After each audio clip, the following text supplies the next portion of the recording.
কুরআন মধুর বাণী আমি যখনই শুনি আমার মন ভরে যায়।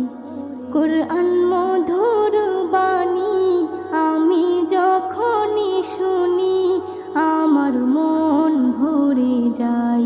শোনো মুমিন মুসলমান, পড়ে দেখো না কুরআন, কত শান্তি পাওয়া যায়। কুরআন